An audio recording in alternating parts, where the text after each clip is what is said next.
Welcome to the Tilted Halo. This is a new podcast, and it's for anybody who's a woman in ministry. You might be a pastor like myself, a bishop, a priest, a rabbi, music minister, elder, children's minister, whatever your title is.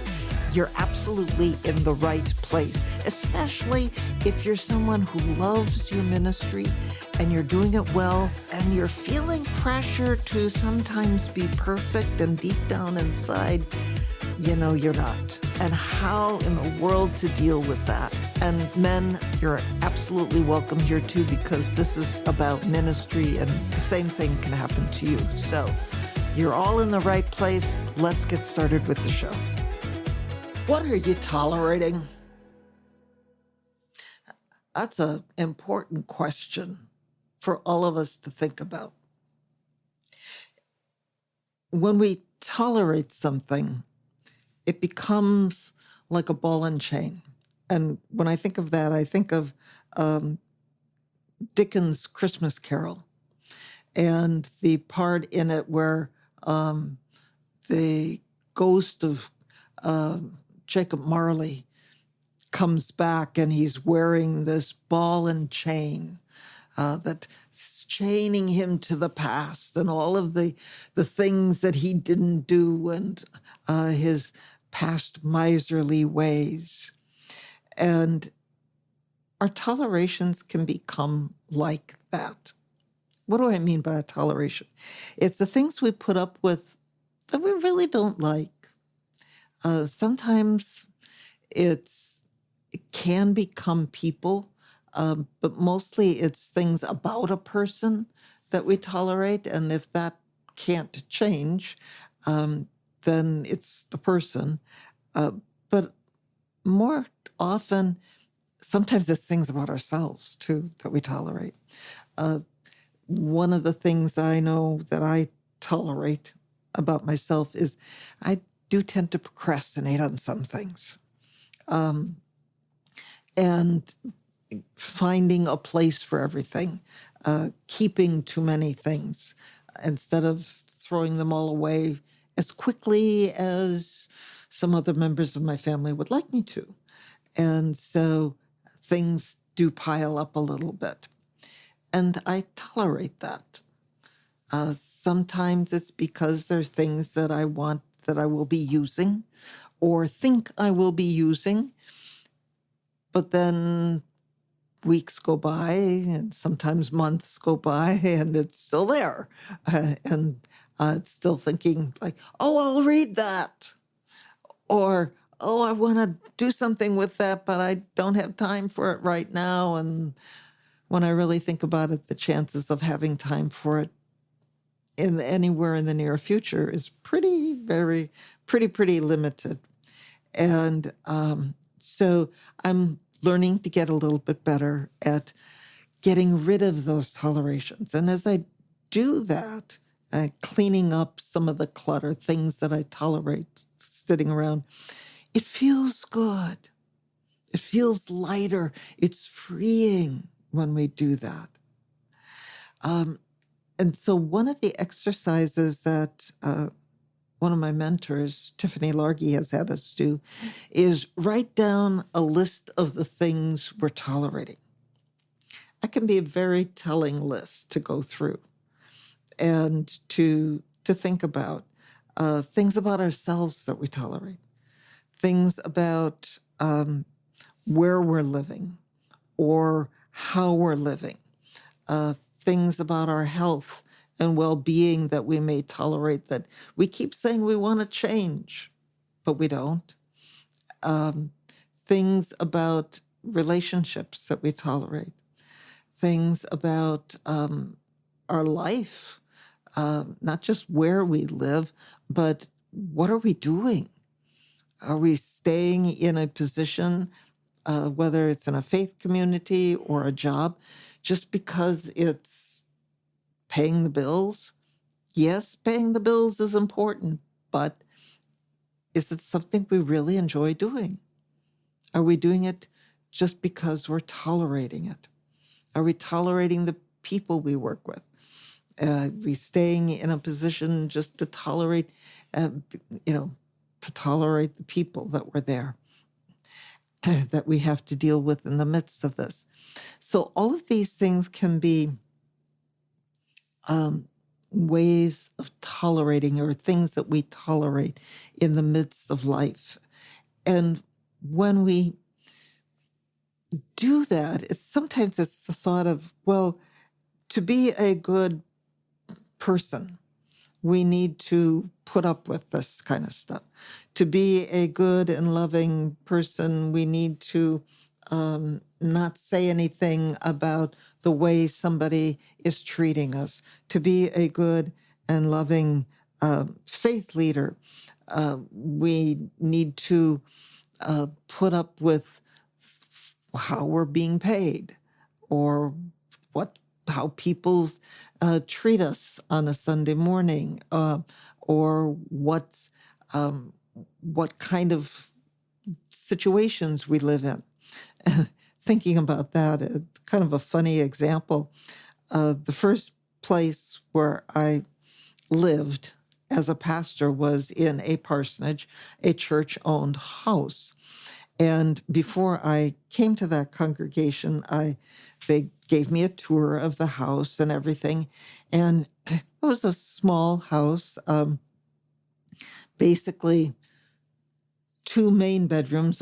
One was, there was a third one that was really quite small that I turned into an office, but 2 decent-sized bedrooms. There was another office or dining room area, living room, kitchen, basic, and 1 bathroom in the house. And then there was a basement where there was some laundry, an unfinished basement. And I walked in to see the bathroom and noticed that the floor felt a little soft. I felt like I was kind of cushiony there. Floor feels kind of soft, or it was around the toilet stool. I said, feels like you might have a leak here. They said, oh yeah, we know about that. The leak's been fixed and everything, and we'll have the floor repaired before you come. Well, I came. The floor was not repaired. A year went by and the floor was not repaired. 2 years went by. The floor was still not repaired. I kept mentioning it and saying, yeah. They said, oh yeah, that needs to be done. And yet nothing got done. And there came a point where I just flat out said, I'm going to be gone on vacation at this point in time. And I expect that floor will be taken care of, because at some point there's going to be a bathroom in the basement. I just hope that I'm not in it when it relocates because of that floor. And finally, they got the message. But I had tolerated that for years before I kind of put my foot down, so to speak, and said, hey, wait a minute, folks. This is not acceptable. This needs to be done now. And yeah, I tolerated it because I didn't want to ruffle people's feathers, because I thought that was being a kind and loving person, because I didn't like the conflict and pushing people. And so I lived with a bathroom that wasn't exactly sound anymore, and just plain tolerated what was going on. And we do that in so many different ways in life. I mentioned about the stuff that piles up around me in the house, and my husband tolerates it, and he's kind of put his foot down on some of that, and I'm working at it. And it is getting better. And there are things that each of and every single one of us tolerates. But why? Why do we do that? Oh, we just don't have time. That's one of my excuses. Oh, it would be inconvenient for somebody else. Oh, it might ruffle somebody's feathers. Oh, well, it's not really that bad after all. Those kinds of things. I don't want to seem mean. I don't want to, What if somebody doesn't like what I'm saying? All of those kinds of things are reasons that we give ourselves and say as to why we would tolerate things. And it's not that we have to be mean in order to say, hey, look, this is not acceptable for me. This is not working well. This is not useful to me. It's not useful to us. It's not useful to what we're trying to accomplish here. It's not a good way to go about and do things. And so learning how to communicate and saying, this is what I'm feeling. This is what I'm seeing. This is what I'm wanting. This is what I'm needing. And these things just aren't working. If I'm tolerating this, it's taking energy away from that. If I'm tolerating having this kind of bathroom situation, the floor in the bathroom, it's adding to the stress level that I experience every single day that I'm in this house. However we can put it in a way that gets the point across, but doesn't have to be mean or nasty about it. And then there comes a point where we just have to say, no, no more. I'm not tolerating that anymore. And sometimes that means just plain leaving. It does mean just plain leaving, or saying goodbye to a friendship, saying, enough is enough with something. And that gets tough, it gets hard, but sometimes that's what we need to do, to not tolerate and not tolerate the way people treat us sometimes. Yeah. If somebody is bullying you, that's not acceptable. And to say, no, that's no good, not tolerate that. And there are ways to handle that, to do it without being yourself a bully in the process, or without getting violent or angry or, retaliating in any kind of way. So there needs to be a way to say no, no more, enough, that kind of thing, in a way to be heard, but not to be equally unkind or equally mean as somebody else might be to you, if that's what's going on. So think about that, and think about that list. Create for yourself a list of what are the things you're tolerating. Things you're tolerating about yourself. Things you tolerate about your environment. Things you tolerate about your work. Things you tolerate maybe in how you're being seen or treated. And that's the only thing. You can't change somebody else.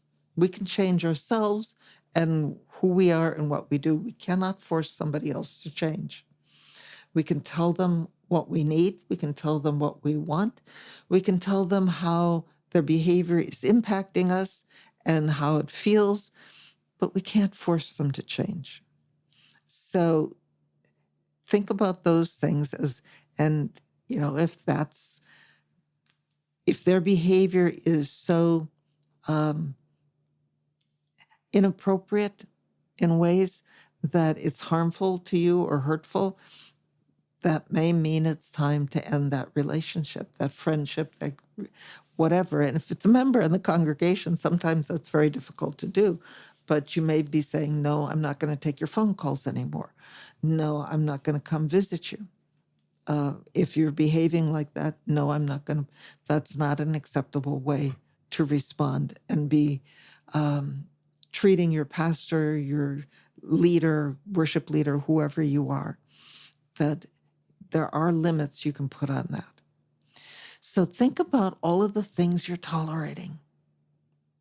Go back through that list. Take a look at it.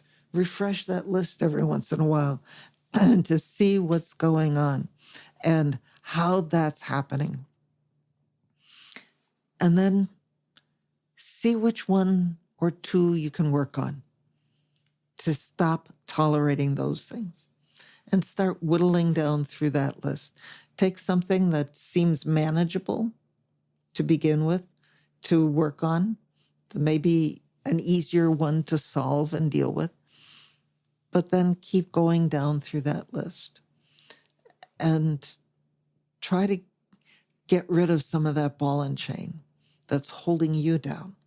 Lighten the load that you're carrying and dragging around with you. So, until next time, this is the Tilted Halo, but there's much more to come in another episode. So until then, God's peace and God's blessings to you. You have been listening to Tilted Halo with me, Kathleen Panning. What did you think about this episode? I'd really like to hear from you. Leave me some comments. Be sure to like, subscribe, and share this episode. And catch another upcoming episode for more conversation on ministry, life, mindset, and a whole lot more. Go to www.tiltedhalohelp.com, where I've got a resource guide and other resources waiting for you. And be sure to say hi to me, Kathleen Panning, on LinkedIn. See you on the next episode.